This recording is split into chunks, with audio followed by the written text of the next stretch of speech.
Direction le Pacifique, direction l'archipel hawaïen, comme chaque année au début du mois d'octobre, Cyril, pour le dernier rendez-vous de la saison, le fameux championnat du monde Ironman. Ouais, le championnat du monde Ironman, tant attendu par ses amateurs que par ses professionnels. Dans la catégorie professionnelle, donc les règles avaient un peu changé, puisque avant il suffisait de se qualifier sous un système de slot, et maintenant il fallait faire quelques courses, quelques Ironman pour marquer des points et ainsi obtenir sa qualification. Effectivement, la WTC, qui est l'organisatrice de ces événements du circuit Ironman, souhaitait que les compétiteurs courent plus régulièrement les épreuves organisées. Donc il fallait absolument courir sur une distance Ironman et d'autres sur d'autres distances, en l'occurrence Alpha Ironman. On mêlait les points, on avait un classement, bilan des courses, 81 athlète professionnel sélectionné pour disputer ici Hawaï 2011, et le dossard numéro 1 c'est pour lui, double vainqueur déjà, l'Australien Craig Alexander. Ouais, Craig Alexander, vainqueur en 2008, en 2009, numéro 1, parce que Chris McCormack, le vainqueur de l'an passé, n'est pas là. Il s'est consacré à la distance, à la petite distance pour la qualification aux Jeux Olympiques, donc Craig Alexander est de fait le numéro 1 pour cette épreuve. Il y aura une concurrence féroce, je dirais presque comme chaque année, peut-être un tout petit peu plus, parce que comme ils se sont, je dirais, croisés ou qu'ils se sont un petit peu évalués au long de la saison, ils arrivent ici dans des conditions optimales, si bien que ce champ d'athlètes est vraiment un des plus, je dirais, brillant qui puisse être. On a remarqué la présence de Chrissy Wellington qui n'avait pas couru l'année dernière, la présence bien sûr de Mirinda Carfrae qui a gagné l'épreuve ici l'an passé. Elles, du côté féminin, sont présentées comme les principales, je dirais, athlètes à surveiller. Ouais, les athlètes à surveiller, Mirinda Carfrae ou Chrissy Wellington. Très affûté, on l'a vu, et qui l'an dernier n'avait pas pu participer et qui est là donc pour essayer de récupérer son titre, qui malheureusement a connu quelques déboires 15 jours avant Hawaï. Effectivement, une chute lors d'un entraînement à Boulder, en Colorado. Triple vainqueur de l'épreuve, Chrissy Wellington a souffert dans sa chair. Il y a eu des marques, effectivement, on les verra visibles, c'est sûr, mais il y a aussi eu des souffrances plus cachées, plus internes, qui risquent peut-être de l'handicaper. On a vu Caroline Stephen, on voit Leanda Cave, on reviendra sur ces athlètes qui, elles aussi, ambitionnent de monter sur la plus haute marche du podium. Il y a les 1800, je dirais, pros ou groupes d'âge, amateurs plutôt, qui sont qualifiés ici comme ces pilotes d'IndyCar brésiliens, qui ont obtenu la possibilité de venir courir l'épreuve Rennes. 1850 concurrents au total, Cyril, 81 pros, à peu près 50 hommes et un peu plus chez ces dames, et notamment la présence de Natasha Badman, déjà 6 fois vainqueur de l'épreuve, qui encore une fois, et à 45 ans, est présente à Hawaï. Ouais, Natasha Badman qui a toujours le goût de la compétition, toujours le goût pour pratiquer le triathlon, ça c'est vraiment très intéressant. Ça sera compliqué pour elle d'aller chercher les deux favorites qui sont Chrissy Wellington et Mirinda Carfrae, mais on ne sait jamais, Natasha Badman qui est capable de nous surprendre. Vous reconnaissez bien sûr tous ces visages. On a vu passer Karine Turig, on voit Julie Dibens.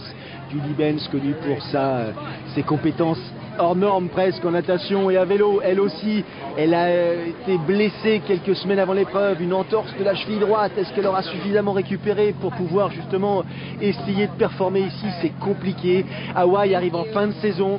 Toute la difficulté pour les athlètes, désormais, c'est de courir après les points, mais de rester en bonne santé pour venir participer à l'épreuve Rennes. Voilà, courir après les points et rester en bonne santé physique et garder une très bonne préparation justement pour réussir à Hawaï. Donc c'est vrai que beaucoup d'athlètes se qualifiaient très tôt dans la saison. Avant il suffisait de faire un Ironman pour se qualifier, hop, on rentrait dans les places qualificatives, on était qualifié, après on n'avait plus qu'à choisir ses courses pour se préparer.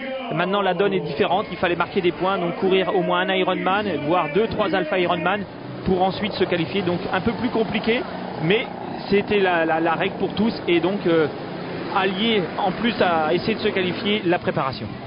Kailua Pier, c'est le lieu du départ, c'est l'embarcadère en l'occurrence là, où les athlètes s'échauffent, s'étirent. Julie Dibens là qui fait marcher ses épaules, le regard perplexe de Matt Reed, première expérience sur distance Ironman et première expérience à Hawaï plutôt. C'est le cas aussi de Sam Wariner, l'athlète féminin de Nouvelle-Zélande. Ils sont quelques-uns comme ça à s'élancer sur cette épreuve hawaïenne qui est présentée comme le summum, le must, l'histoire, enfin bref, le lieu où tout est né. Ouais, c'est l'histoire du triathlon, c'est là-bas qu'est née la discipline, donc forcément beaucoup de tension, beaucoup de stress, notamment pour ceux qui viennent pour la première fois à Hawaï au moment du départ. Vous allez le voir sur cette ligne de départ, c'est très tendu, mais voilà, c'est l'histoire qui fait ça, mais c'est aussi la beauté de cette course. des marques sur les jambes de Chrissy Wellington, on vous en parlait tout à l'heure, hein, qu'elle soignait encore, je dirais presque jusqu'à la veille de l'épreuve, des difficultés lors des différents entraînements en mer depuis quelques jours. Elle est perplexe, elle qui est désormais entraînée par Dave Scott depuis 3 saisons je crois, et elle s'élance sur cette épreuve avec peut-être un petit doute. Enfin bon, on a l'habitude de voir Chrissy Wellington outrepasser ses difficultés. On verra ce qui se passe un peu plus tard. Pour l'instant, on patiente. Des images du départ amateur, histoire de nous donner une densité. Et ça, c'est le vrai départ des pros, des 81 pros. 3 km 8 de natation et un tout petit peu plus. 180 à vélo, un marathon derrière. Des conditions de course, Cyril, on n'en a pas parlé, qui n'ont rien à voir avec celles qui étaient d'actualité les jours précédents. La mer est calme, la température est douce. Pas de vent ou très peu de vent. Ouais, ça c'est important, c'est une donnée très très importante pour ces athlètes, notamment pour la natation. Ça va permettre justement à ceux qui ont un peu de mal en natation de pourquoi pas essayer d'accrocher le bon wagon, hein, parce qu'en natation c'est vraiment vraiment important à Hawaï, c'est le départ. Accrocher le bon wagon. Alors certes, il va y avoir les favoris qui vont se détacher, je pense notamment à Indy Pot et Jacobs qui devraient sortir normalement premier de l'eau. Et puis pourquoi pas essayer de s'échapper pour faire la course en tête et pourquoi pas rallier le parc à vélo en tête. Derrière, il va y avoir la course des favoris, notamment Rallart et Greg Alexander qui risquent de se regarder. Et puis après, pour les outsiders, il va falloir s'accrocher et pourquoi pas essayer de s'échapper pour les faire douter, pour les faire travailler. Il faudra solliciter les favoris, c'est la seule façon de pouvoir les amener à, je dirais, connaître la difficulté. Bien sûr qu'ils vont la croiser, la difficulté tout au long de ce parcours, qu'il s'agisse des pros, des amateurs, on passe par des coups de moins bien, c'est une évidence. Mais là, il va falloir faire en sorte que ceux-là éprouvent de réelles difficultés pour ne pas ensuite enchaîner avec un marathon sur 2h41 ou 42 de temps, parce que toute la différence entre ces athlètes-là, c'est effectivement leur capacité à courir vite. Ouais, on a 2 gros favoris chez les garçons, pareil chez les filles, Miranda Carfrae, Chrissy Wellington, qui sont capables de courir très très très vite. Et donc pour les outsiders, l'objectif c'est essayer de les fatiguer, essayer de les faire travailler, pourquoi pas prendre quelques minutes d'avance pour les faire douter, et on ne sait jamais, pourquoi pas essayer comme ça d'aller jusqu'à la victoire. On n'a pas parlé des Français présents, des pros français présents. 2 messieurs, Patrick Vernet, Cyril Viennot, 2 gars du même club, Beauvais en l'occurrence, 2 expériences ou du moins 2 profils différents. L'expérience du côté de Patrick Vernet avec, je dirais presque 8 épreuves Ironman, enfin 8 épreuves ici à Kona disputées, c'était son 9e engagement. Et puis Cyril Viennot qui découvre Hawaï, qui arrive à Hawaï avec des performances sympas en Afrique du Sud et en Suisse, et qui se dit bien sûr que ça va être compliqué, mais j'ai peut-être une carte à jouer. C'est peut-être aussi ça, ce regard neuf. Ouais, un regard neuf, une carte à jouer. Alors j'imagine beaucoup de tension, beaucoup d'impression au moment du départ pour Cyril Viennot, c'est normal, hein, on est à Hawaï, donc on l'a dit, hein, c'est l'histoire du triathlon, c'est la mecque de la discipline. Maintenant Cyril Viennot, il a quand même fait 4e en Afrique du Sud, 5e sur l'Ironman de Suisse, donc il a des résultats qui lui montrent, qui lui prouvent qu'il est capable aussi de réussir quelque chose. Donc il faut qu'il aborde la course sereinement, qu'il essaye de bien se placer en natation, pas trop s'affoler en vélo, puis après en course à pied, pourquoi pas aller essayer de récupérer ceux qui ont donné un peu trop. Demi-tour, on est arrivé au bout de cette première ligne droite, donc là il va y avoir une petite longueur pour les nageurs avant d'attaquer le retour sur Keilua Peer, et c'est Andy Potts qui pour l'instant mène la danse, légèrement détaché, on le voit d'ailleurs à l'image sur la gauche de votre écran. Potts qui a un léger avantage, et derrière le peloton des favoris, comme le disait tout à l'heure Cyril, 25-30 athlètes. Parmi ces hommes, il y a des femmes, Amanda Stevens, il y a Julie Dibens, Lucy Zeninkova, mais tout ça est très dense et il faut trouver sa place d'un bout à l'autre maintenant. Hein. Ouais, c'est très très dense, donc c'est vrai qu'après le demi-tour, c'est important d'être bien placé, hein, parce que pour revenir une fois qu'on a passé ce demi-tour, c'est pas évident. Bien que on peut le voir cette année, les conditions sont vraiment favorables pour faire une très bonne natation. Donc si jamais on a un peu loupé son départ, pourquoi pas essayer de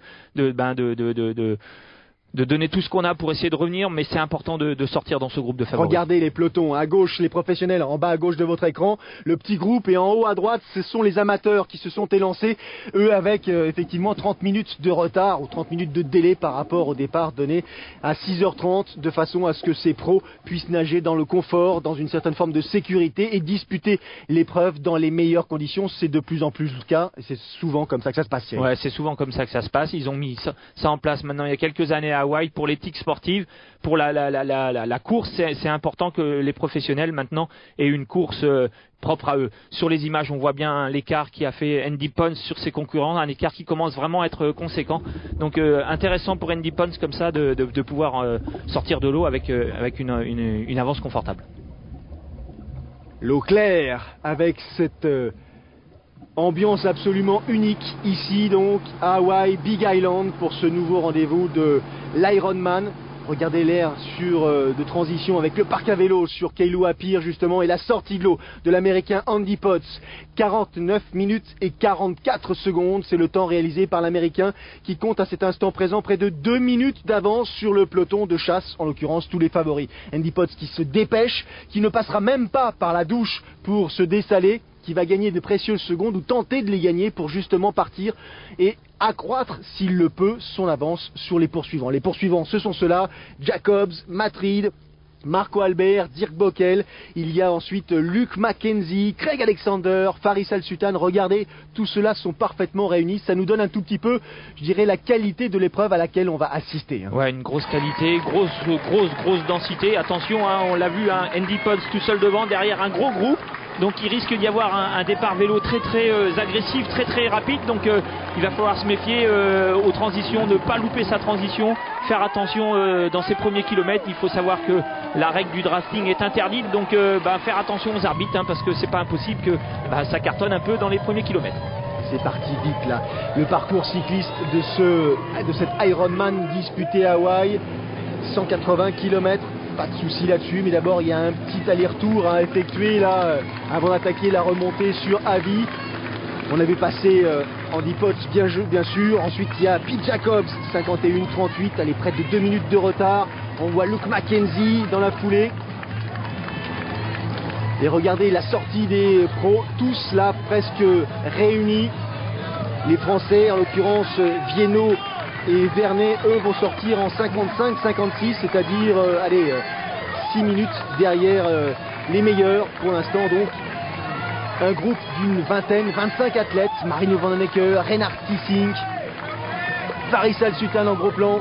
Ouais, des gros rouleurs, hein. C'est important, hein, que les rouleurs soient pas trop loin les uns des autres. Attention, hein, ils sont là les rouleurs, je pense à Reinhard Tissink. Donc peut-être que la course risque d'être compliquée pour les deux favoris. Allez, on suit avec maintenant ces dames qui en sortent après les sorties de Amanda Stevens, Julie Dibens, Lucy Zenkova autour des autres athlètes, en l'occurrence Rachel Joyce, Leanda Cave. Pour l'instant, Julie Dibens en gros plan. Elle avait pris la 3e place l'année dernière, Julie Dibens.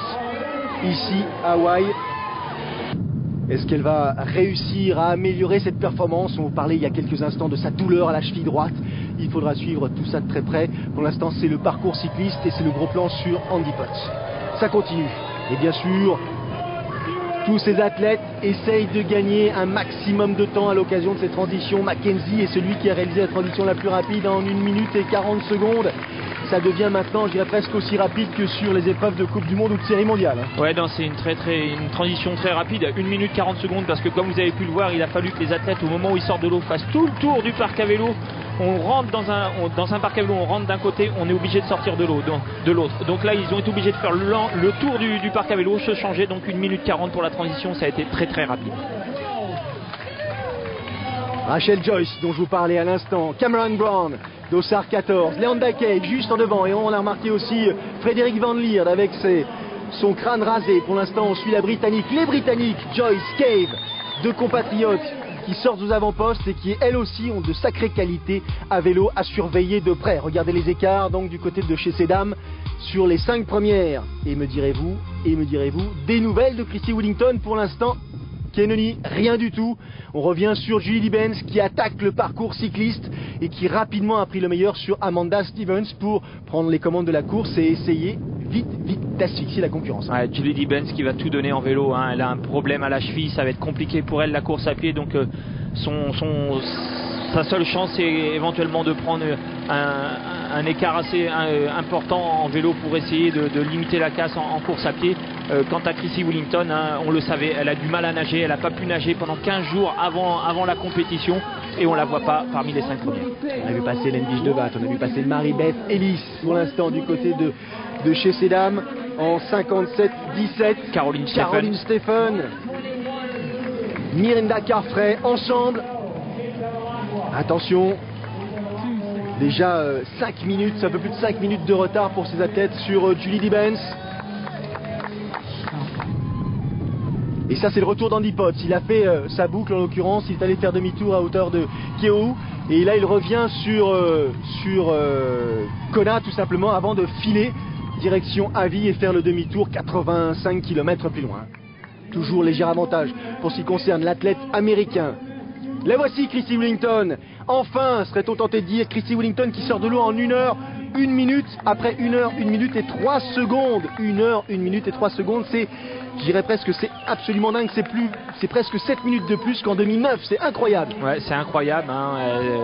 On l'avait déjà souligné qu'elle avait énormément progressé en natation, malheureusement elle a pas pu nager correctement, elle est blessée à l'épaule et on a souvent l'habitude de dire que en natation on ne gagne pas la course mais on peut la perdre. Dire que Chrissy Wellington a perdu la course à ce moment-là, on va pas le dire parce qu'avec Chrissy Wellington on peut s'attendre à tout, elle est tellement forte en vélo, tellement forte en course à pied qu'elle est capable de revenir, mais ça va être très très compliqué. On va dire qu'elle avait un joker, son joker il est déjà mangé. Eh bien c'est parti avec un objectif assez simple et surtout une stratégie très claire. Il va falloir aller chercher les favorites devant en course à pied parce que ça va sans doute se passer effectivement en course à pied. Faris El Sultan, ça ce sont les gros rouleurs dont on parlait tout à l'heure, hein. Andreas Rallard, Faris El Sultan, Marino Van Honecker, ceux qui eux impriment un rythme soutenu devant. On revient bien sûr sur la course féminine avec un rythme différent mais l'assurance de Julie Dibens, là en l'occurrence la britannique, qui mètre après mètre creuse l'écart avec ses principales rivales que sont Rachel Joyce, que sont Leanda Cave, que sont surtout Caroline Stephen. Lucie Zelenkova, elle est sortie en 3e position de l'eau chez ces dames, elle aussi a l'habitude de faire un fort vélo mais elle craque souvent en fin de parcours. Gros plan sur l'américain Andy Potts. Lui, il a fait une transition éclair aussi, pas de lunettes, il a fait un choix différent. Et Chrissy Wellington, encore en train de fixer ses chaussures, elle a quitté l'aire de transition il y a quelques secondes. Il faut qu'elle aille d'abord faire son demi-tour à hauteur de Keohou et revenir ensuite par Kona. Andreas Rallard, l'Allemand, 2e l'an passé. Regardez le côté gauche du visage de Rallard en sang. Ça, c'est le résultat d'un coup, en l'occurrence, survenu pendant la natation et des lunettes qui ont entaillé l'arcade. Voilà, il a pris un coup en natation et les lunettes ont entaillé l'arcade. Donc Andreas Rallard qui commence mal cette édition 2011 déjà avec une blessure qui pourrait le gêner hein, au bout d'un moment dans la course quand la fatigue arrive. Et ben voilà, tous les petits bobos ressortent et puis c'est un bobo qui pourrait le gêner pour le reste de la course. Les champs de lave, Big Island, Hawaï, le décor est planté, c'est comme ça désormais pour ce qui concerne le parcours cycliste. Et ça c'est le chapelet de ses favoris qui pour l'instant en file indienne, tout en respectant bien sûr les consignes et les règles. Il y a 10 mètres à respecter en termes d'espace entre chaque concurrent d'un point de vue de la file indienne. Et puis lorsqu'il s'agit de dépasser un temps imparti, je crois qu'il faut grosso modo une vingtaine de secondes pour que le dépassement puisse être estimé comme efficace et valable. On a vu passer Van Honecker, on voit passer Andreas Rallard. Il y a dans ce groupe aussi Craig Alexander, il y a Chris Lieto, il y a pour l'instant Andy Potts devant, il y a Tollefson, l'américain, il y a Tissink, il y a Jacobs, enfin bref, ils sont tous là. Voilà, ils sont tous là. Maintenant, quelle stratégie adopter hein? Je pense que pour Greg Alexander et Rallard, c'est pas eux de faire la course, enfin c'est mon avis, hein. C'est à eux d'attendre. Maintenant, je pense à Marino Van Honecker, Chris Lieto notamment. Et il y a un moment donné, il va falloir qu'ils essayent de trouver l'ouverture pour essayer de sortir de ce groupe et essayer à l'image d'Andy Potts, essayer de prendre quelques longueurs d'avance. On a vu le travail de Chris Lieto, l'américain. Il avait pris une deuxième place, ici. Chris Lieto, c'était en 2009. Il a effectivement la possibilité de faire un gros vélo, mais attention, parce qu'à pied, ça peut être effectivement payé cash. Julie Dibens, toujours dans son style caractéristique, bien installé là, en position de recherche de vitesse. Ouais, globalement, hein, on est à Hawaï, là, on est avec les meilleurs mondiaux. Hein. Vous pouvez regarder toutes les positions, ils ont tout étudié, ils ont souvent des vélos qui ont été faits sur mesure pour eux, des casques profilés à l'image de Greg Alexander qui cette année a choisi justement ce casque profilé, des positions vraiment aérodynamiques. C'est hyper important à Hawaï car comme vous pouvez le voir, hein, les coureurs vont pas beaucoup changer de position. On a vu passer là, et c'est l'exception qui confirme la règle, TJ Tolakson avec son casque plus de skater que de triathlète, et un vélo assez lui aussi au profil particulier. Mais ça, c'est l'ambiance en tête de course, c'est-à-dire qu'il n'y a pas un leader, il y a une somme de leaders, et au gré des kilomètres, on prend le rythme, on passe en tête et on essaye de garder une vive et même allure. Mary-Beth Ellis, l'américaine qui a gagné 3 Ironman cette année, essaye elle de rester au sein du groupe de leaders chez ces dames. Caroline Stephen, elle aussi, on est en train de remonter tout doucement. Leanda Cave, la Britannique, championne du monde en 2007, c'était à Lorient. Grand gabarit, elle aussi avec quelques traces là sur les épaules d'une chute sans doute. Et là on arrive sur Lucie Zelenkova. On voit devant Leanda Cave Rachel Joyce. On est en train de contrer un tout petit peu Julie Dibens, ou du moins de limiter la casse du côté féminin. Regardez ces longues lignes droites qui sont presque monotones. Et là, il va falloir se battre contre le temps, contre un peu de vent en fin de parcours. Cyril, comment on arrive à trouver les ressources mentales pour maintenir le rythme? Là où il va falloir que les ressources mentales jouent énormément, c'est au moment où on commence à décrocher. Donc là, on est en début de course. C'est sûr que mentalement, il faut être fort, parce que si on a un peu lâché le groupe, il faut quand même rester dans la course, et on ne sait jamais, la course est longue. Je pense notamment à Miranda Carfrae et à Christy Wellington qui sont un peu détachés. Donc pour eux, c'est de rester concentrés et justement essayer de garder le contact. Après, quand ça commence à être dur, je pense notamment au soleil qu'on voit quand on est entouré comme ça de champs de lave, le soleil il brûle vraiment très très fort. C'est là que les ressources mentales vont intervenir pour justement essayer d'aller le plus loin dans la course et essayer de rester concentré.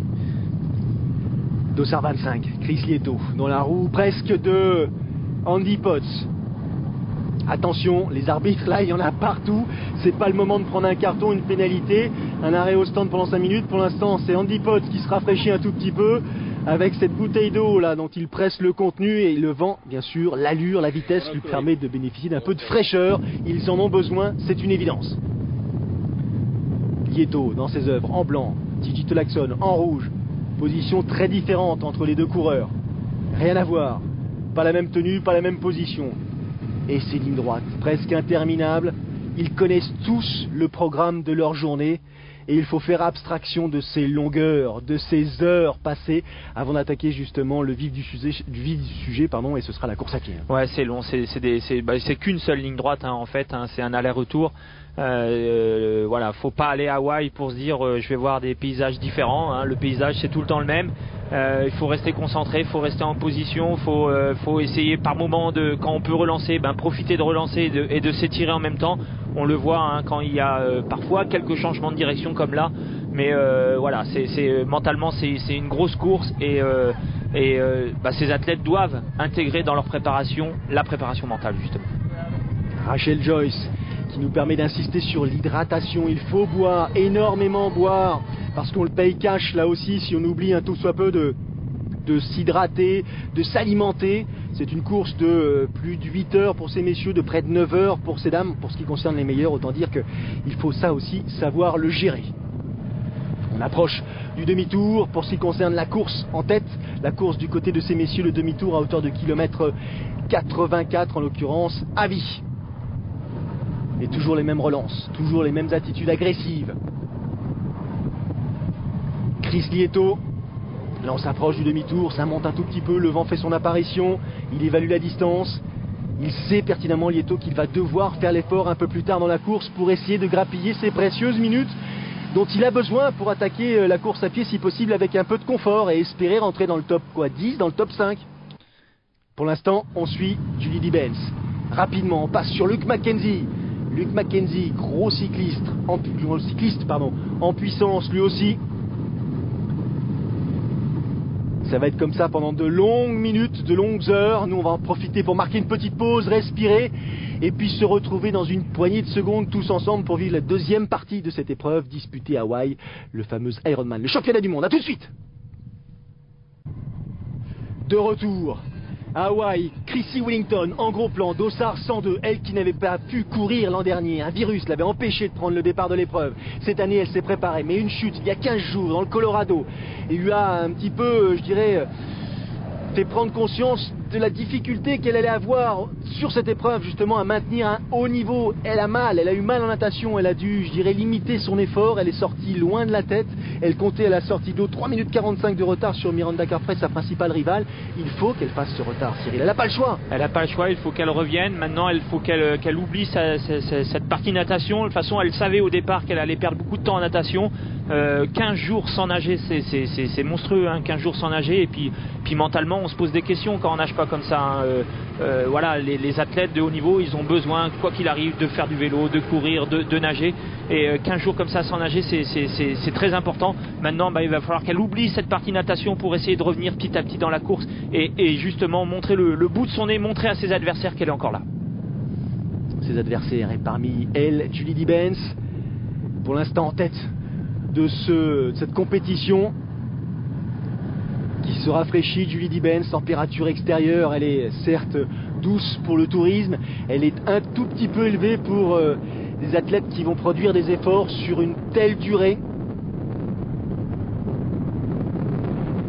On suit la progression là, et le vent qui commence à faire son apparition, Cyril, on n'est pas loin du demi-tour, et là ça commence à devenir un adversaire. Ouais, le vent, toujours au demi-tour, ça c'est le classique, le vent au demi-tour, donc souvent le vent qui tourne un peu, donc à un moment donné on l'a dans le dos, la bosse d'après on l'a de face, donc un vent qui au fil du temps va se lever, il va falloir le gérer, et au fil du temps aussi il y a la fatigue, donc des athlètes qui devraient, pour ceux qui ont les capacités, attaquer, relancer, justement pour essayer de s'extraire. Je pense notamment à Marino Vanhanecker. Regardez Marino Vanhanecker, là, il y a un petit détail là qui attire notre attention, c'est le sel là sur son cuissard. Je trouve qu'il a beaucoup de sel, moi. Est-ce que c'est pas... Alors le sel, bien sûr, c'est normal, ils en perdent, mais est-ce que c'est pas un tout petit peu trop... Enfin, est-ce que c'est pas excessif, tout simplement, à ce stade de la course? C'est sûr que on le voit, hein, par rapport aux autres athlètes, on voit Marino Vanhanecker qui c'est des sels minéraux, c'est aussi, l'eau de mer est salée, donc il y a aussi le sel de l'eau de mer, mais... c'est quand même assez surprenant, et faudrait pas qu'il oublie de s'hydrater, hein, Marino Vanhanecker, parce que alors, sur une course comme Hawaï, si on oublie, c'est mort. Abi, demi-tour, le voici. 84e kilomètre. Vanhanecker, Mackenzie, Lieto, Alexander, Alchetan, Rallart. C'est le groupe de 6 triathlètes qui ont pris, un léger avantage. La relance de Craig Alexander avec ce casque profilé, ce nouveau vélo spécialement dessiné pour lui. Un vélo assez étonnant avec le contenu nécessaire dans le cadre pour s'hydrater justement. Encore une fois, on est en train de chercher de faire travailler les architectes pour dessiner des machines les plus performantes, les plus agressives, celles qui donnent le moins de difficultés moins de résistance tout simplement à l'avancement, quoi. Greg Alexander qui a opté, c'est vraiment une révolution, hein. Sa réserve en eau est intégrée dans le cadre, donc forcément c'est des porte-bidons en moins, c'est des bidons en moins. Alors c'est un tout petit peu de poids en moins puisque les porte-bidons n'existent plus, et c'est surtout l'aérodynamisme qui est meilleur puisque maintenant son bidon est situé derrière la selle. On redescend la direction, en l'occurrence Kona, pour la fin du parcours cycliste. C'est à partir de là qu'on va voir les hommes forts, hein, ceux qui ne vont pas craquer, hein. Après le demi-tour, on va rentrer dans vraiment le longue distance. Après 120 km de vélo, on va voir les hommes qui ont trop donné et qui vont être obligés de lever le pied un peu pour récupérer. Pareil c'est chez filles, et on va voir les athlètes qui sont en forme, qui sont vraiment prêts et qui vont pouvoir justement continuer dans l'effort pour prendre quelques longueurs d'avance et s'extirper du groupe. Samantha Wariner, la néo-zélandaise qui vient de dépasser Miranda Carfrae. On arrive à hauteur de Hawi et regardez qui refait son retour, qui est en train de revenir. Elle vient de dépasser Miranda Carfrae, elle vient de dépasser Samantha Wariner. C'est Chrissy Wellington qui a fait son retard sur la principale adversaire de cette épreuve à ses yeux, et qui pour l'instant poursuit son chemin en se disant il faut que je limite encore une fois un peu plus l'écart avec Dibens. Stephen, pourquoi pas? Caroline Stephen peut être dangereuse, hein. Caroline Stephen, deuxième l'an passé, donc à surveiller de très près. C'est sûr que là, Chrissy Wellington, elle a mis un coup de massue à Miranda Carfrae en revenant sur elle comme ça, juste avant le demi-tour, hein, il me semble. Donc dur à encaisser pour Miranda Carfrae. C'est pas du tout la même course que chez les garçons où les deux favoris sont ensemble depuis le début. Donc là, c'est une guerre entre les deux, alors que là, Miranda Carfrae qui voit Chrissy Wellington refaire presque 4 minutes de retard. Luke Mackenzie, dont on parle depuis le début, il a gagné l'Ironman de Chine cette année. Ça, c'est le demi-tour. Julie Benz est passée depuis 7 minutes 35 secondes autour de Caroline Steffen, la Suissesse. De relancer. Elle attaque désormais la partie descendante, direction Kona et direction l'aire de transition, le marathon. Le programme est encore chargé, le programme à venir est encore chargé.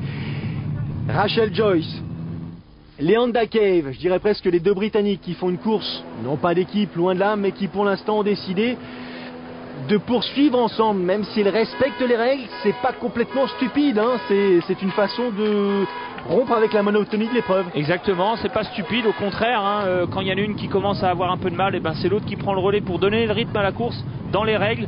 Et puis voilà, ça permet justement, pourquoi pas, de se motiver comme ça à distance et de faire une course sur un bon tempo, un bon rythme. À l'inverse de Caroline Steffen qui est un peu esselée derrière la tête de course. Alors quand on est tout seul devant, forcément on est en tête de course, c'est tout le temps motivant. Caroline Steffen, elle doit quand même se poser des questions. Qu'est-ce que je fais? Est-ce que j'essaie de revenir devant? Est-ce que j'attends un peu? Pas facile pour Caroline Steffen avec la position qu'elle a actuellement. Lieto, il a pris sa chance. On est allé à peu près 45 km de l'aire de transition, la deuxième aire de transition. Il a appuyé sur les pédales et il a creusé l'écart. C'est Marino Vandenecker qui essaye de suivre en compagnie de Luke Mackenzie. Ça, c'est Chris Lieto pour l'instant, position de recherche de vitesse. Ce parcours qu'il a fait maintes et maintes fois, qu'il a reconnu, qu'il connaît par cœur. Il a même fait un contre-la-montre l'année dernière face à Lance Armstrong. Il s'était imposé, je dirais, non, il a perdu de quelques secondes. Donc c'est pour vous dire à quel point il a travaillé ce secteur. Et lui aussi il a travaillé. Regardez Alexander qui vient de déposer Mackenzie.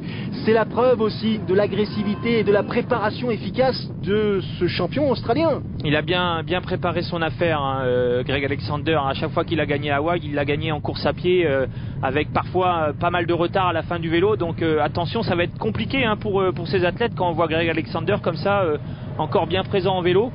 Chris Lieto, lui, et de toute façon il n'avait pas le choix, hein. Il fallait qu'il sorte. Je pense que Marino Vandenecker aurait bien voulu l'accompagner pour essayer de prendre quelques longueurs d'avance. C'est primordial pour ces outsiders par rapport à Greg Alexander d'avoir à la fin du vélo un petit matelas confortable pour pouvoir aborder le marathon sereinement et pour pouvoir éventuellement être prêt à lutter quand Greg Alexander risque de revenir sur eux.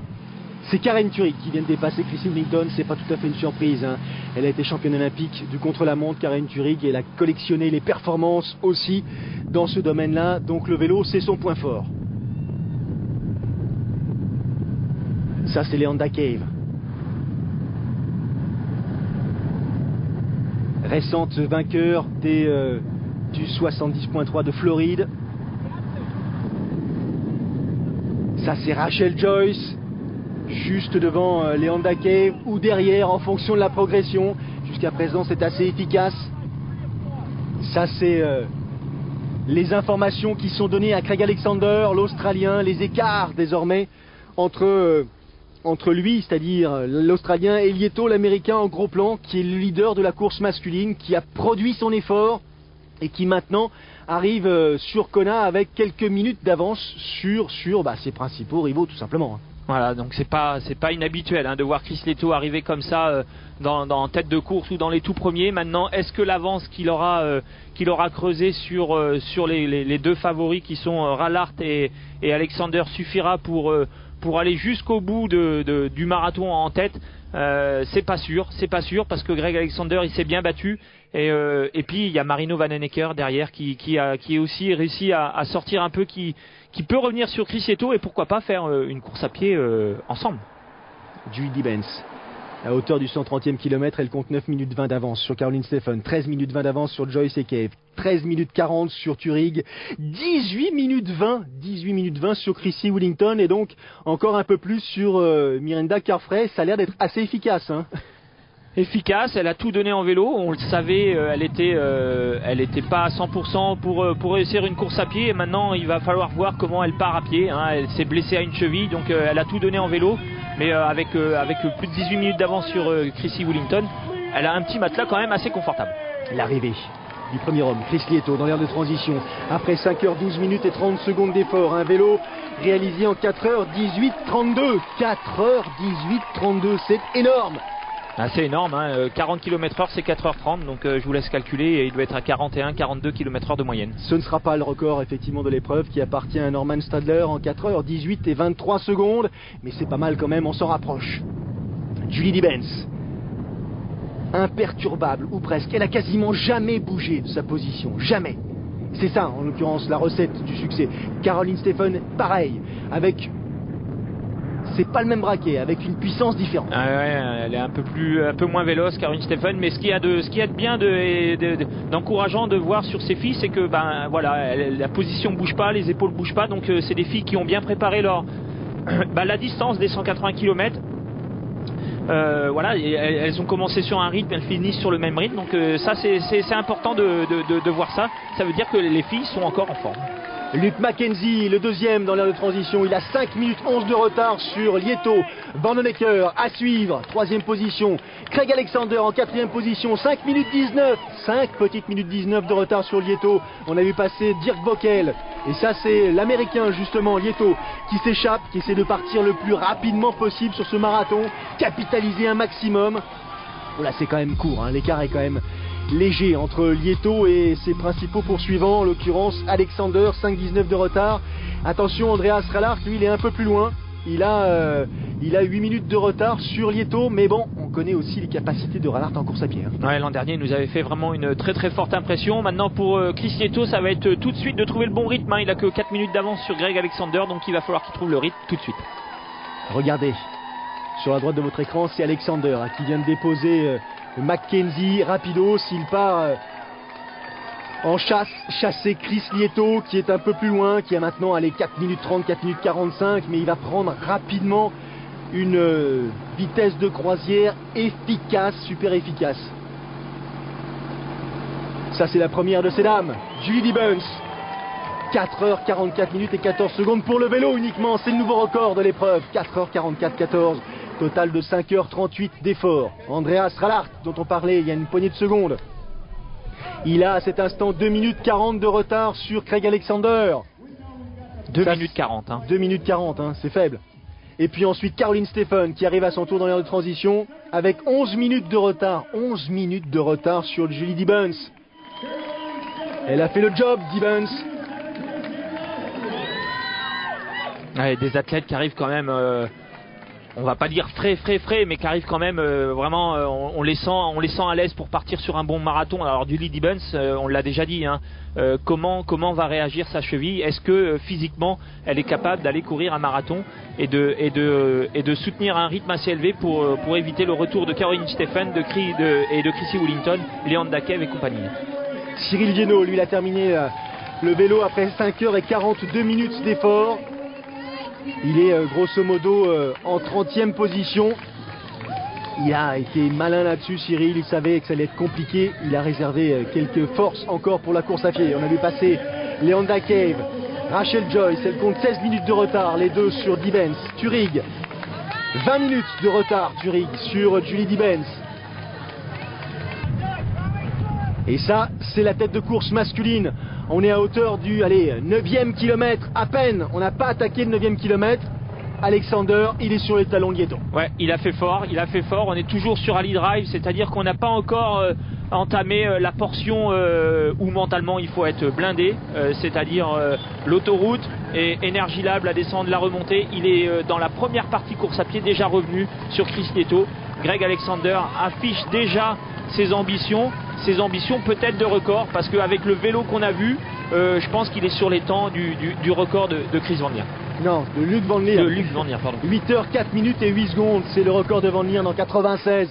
Pour l'instant, on n'en est pas là et elle en est loin, elle, du record. Julie Dibens, elle souffre, c'est à cheville, il n'y a pas de doute. Elle a attaqué le marathon il y a une poignée d'hectomètres.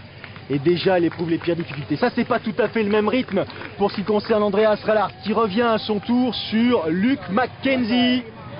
Et ça revient très vite, hein. Rallart capable de courir en 2h40. L'année dernière, elle nous a fait vivre un mano à mano avec Maca absolument phénoménal. C'est surtout l'allure d'un athlète qui dit ben voilà, j'ai plus rien à faire qu'à attaquer. Il faut absolument que je revienne le plus rapidement possible aux côtés de Greg Alexander. On sait très bien qu'à Hawaï, sur les fins de course, c'est compliqué. Il y a les crampes, il y a la déshydratation, il y a la fatigue. Et Rallart, ben voilà, il a le souvenir d'un duel magnifique l'an dernier avec Maka, et ben il aimerait revivre ce duel avec Greg Alexander. Et il faut qu'il revienne le plus vite possible sur Greg Alexander. Je rappelle son écart à la fin du vélo, 2 minutes 40. Gros plan sur le dossard numéro 1, le double vainqueur de l'épreuve jusqu'à présent, l'Australien Greg Alexander. La voici, Chrissy Wellington. Chrissy Wellington qui rentre dans l'ère de transition 22 minutes après Julie Dibens en 6e position. Oula. Coup de stop là, coup de chaud. Coup d'arrêt pour l'Américain Chris Lieto. Où ça commence déjà avec la plus grande difficulté. Là, il essaye de récupérer un petit peu du sucre, s'alimenter, s'hydrater.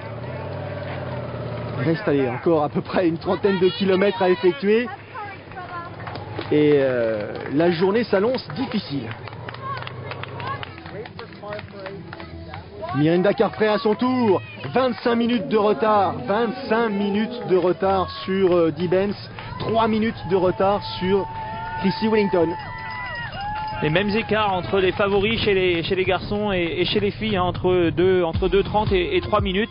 Maintenant chez les filles, il y a Julie Dibens qui a quand même qui est loin devant. Regardez le record, hein, confirmation, 4h44 minutes et 14 secondes pour Dibens, qui est arrivée la première dans l'ère de transition. Mais maintenant c'est bien loin derrière. Pour l'instant, on suit cette épreuve ici disputée à Hawaï, et on suit la progression en l'occurrence de l'Allemand Andreas Rallart, qui n'a qu'une seule, je dirais, pensée en tête, revenir au plus vite sur Greg Alexander. Et que dire de l'attitude, elle aussi efficace, agressive de Chrissy Wellington. Ouais, Chrissy Wellington qui va rentrer progressivement donc dans son marathon, qui a commencé bah voilà, cette chasse dès la sortie de l'eau, avec déjà beaucoup de retard à la sortie de l'eau. Elle l'a accumulé en vélo parce que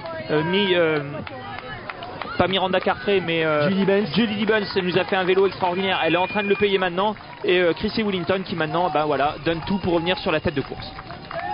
Dirk Bockel, le luxembourgeois. Il s'accroche lui aussi. Il s'est spécialement préparé pour cette épreuve. Pas beaucoup couru cette année, le luxembourgeois, justement pour rester frais et pouvoir faire peut-être un top 5 ici à Hawaï. On a vu Alexander. Regardez Rallart. Ça va très vite, on s'hydrate, on ne compte pas le nombre de verres absorbés, on se rafraîchit, et la foulée incroyable de Miranda Carfrae. Ouais, Miranda Carfrae qui est 3 minutes derrière Chrissy Wellington. Donc l'objectif c'est d'essayer de revenir le plus vite possible sur Chrissy Wellington, le temps qu'elle se mette en route pour justement essayer de la faire douter, et puis pourquoi pas pour essayer de revenir sur la tête de course, hein. N'oublions pas Caroline Stephens qui est en 2e position. Effectivement. Ah là, ça va de mal en pis pour Julie Dibens. Impossible d'aller plus loin. Elle abandonnera sa cheville, on le voit, hein. Elle boite. Douleur à la cheville droite, rédhibitoire. Ouais. Ça, c'est la foulée de Caroline Stephen, qui comptait au moment de poser le vélo 11 minutes de retard sur Julie Dibens, et qui revient au gré des foulées et qui désormais va prendre la tête de l'épreuve. Elle a comme principales adversaires Rachel Joy, Leanda Cave, Chrissy Wellington et Miranda Carfrae, autant dire du beau monde. Hein. Elle a du beau monde, mais elle sait qu'elle avait déjà 11 minutes d'avance sur Chrissy Wellington et on va dire 14 minutes d'avance sur Miranda Carfrae. Miranda Carfrae. Attention, il y a Leanda Cave quand même entre les deux, et Rachel Joyce, donc à ne pas oublier. Hein. Ne pas oublier non plus cet athlète, Steve Jacobs, l'Australien, connu lui aussi pour ses marathons agressifs, hyper efficaces, et qui revient au gré des kilomètres sur la tête de course. Il revient sur Andreas Rallart. Ça devient difficile pour l'Allemand. Il a forcé le rythme, forcé le trait pour essayer de tout simplement réduire l'écart qui le séparait de Greg Alexander. Il est en train de le payer. Ça, c'est la montée de Palani. Hein. Rachel Joyce, il préfère marcher. Voilà, on est dans Energy Lab pour Greg Alexander. C'est là où l'an dernier il s'était retrouvé. Maka et Rallart, et je pense que Rallart il aurait bien voulu rattraper Greg Alexander avant Energy Lab, d'où sa difficulté, et on l'a vu sur les images précédentes où il était obligé un peu de ralentir le pas.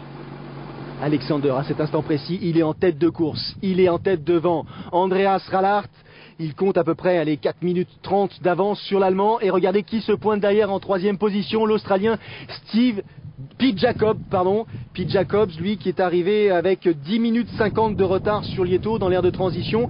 Il comptait 2 minutes 50 de retard sur Rallart et il comptait un peu plus de 5 minutes 30 de retard sur Craig Alexander. Ça revient vite, ça revient vite et là ça file vite aussi devant. On a vu les jambes de Chrissy Wellington, ça c'est Leanda Cave devant et Caroline Steffen dans Energy Lab en tête de la compétition. On la sent pas tout à fait à l'aise, on sent que la foulée devient difficile, derrière ça revient à toute vitesse et regardez ce qui se produit. Désormais Chrissy Wellington dépasse Leanda Cave et elle sera tout simplement après ce dépassement deuxième de la course. Ouais, déjà deuxième de la course, on le voit à l'entrée même pas à l'entrée d'Energy Lab, bien avant. Chrissy Wellington, on l'a vu, elle a passé la vitesse supérieure et maintenant elle sait qu'elle est capable d'aller chercher cette victoire. Elle va tout donner pour revenir sur Caroline Steffen. Craig Alexander, il est en tête de l'épreuve. Caroline Steffen, elle aussi est en tête de l'épreuve. Mais regardez, il y a maintenant 5 mètres qui simplement la séparent de Chrissy Wellington. Elle sait qu'elle est là, il n'y a plus rien à faire. La seule chose à faire, c'est de gérer sa course pour limiter, je dirais, presque les dégâts parce qu'on la sent pas au mieux, Caroline Steffen, la Suissesse, et d'essayer de garder une allure à peu près efficace. En plus, ça va être compliqué, on est pile poil à l'entrée d'Energy Lab, donc il reste encore quand même pas mal de kilomètres avant l'arrivée.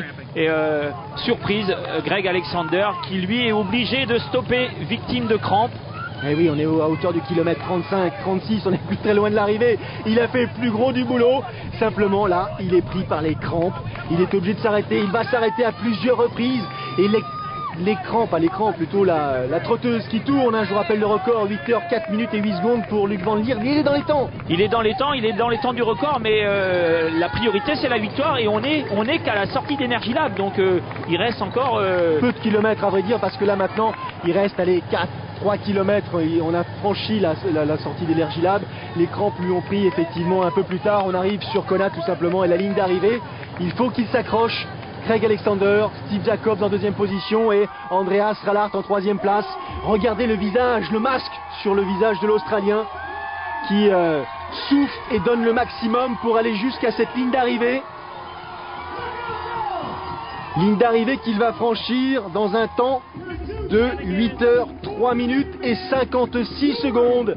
8h 3 minutes et 56 secondes, 12 secondes de moins que le record établi par Van Lier en 96. Il n'a pas eu le temps de savourer cette ligne droite d'arrivée. Il voulait le record, il voyait qu'il était dans les temps. Voilà, donc là il relâche tout. Là c'est les crampes qui prennent le dessus. Donc Greg Alexander, il fait pas de bruit, mais il en est déjà à sa 3e victoire. On peut déjà dire qu'il est rentré dans la légende, puisque devant lui, seulement Dave Scott et Mark Allen, et il est à égalité de victoire avec Peter Reid. Chrissy Wellington en tête de la course. Miranda Carfrae, qui elle aussi essaye de faire l'effort. Elle est en 2e position. Elle grappille seconde après seconde du temps sur la Britannique. Est-ce que ce sera suffisant pour avoir ça dans une poignée de secondes? Pour l'instant, on suit l'arrivée de Pete Jacobs, Australien, 2e. Ici, 8h 9 minutes et 11 secondes. 3e place pour l'Allemand. Encore un podium pour Andreas Rallart. 8h 11 minutes et 7 secondes. Belle surprise de Pete Jacobs. Il fallait se mesurer à Rallart. Rallart qui avait vraiment misé toute sa saison sur Hawaï. Ils ont donné un maximum. Ils sont ratatinés. Ils sont cuits de chez cuits. Tiennent plus sur les guibolles une fois la ligne de franchie. Ça c'est Dirk Bockel, le luxembourgeois, qui prend la 4e place, 8h12 58. Belle perf, très très belle performance. 5e position pour Timo Bracht, le voici. L'Allemand, 8h 20 minutes et 12 secondes.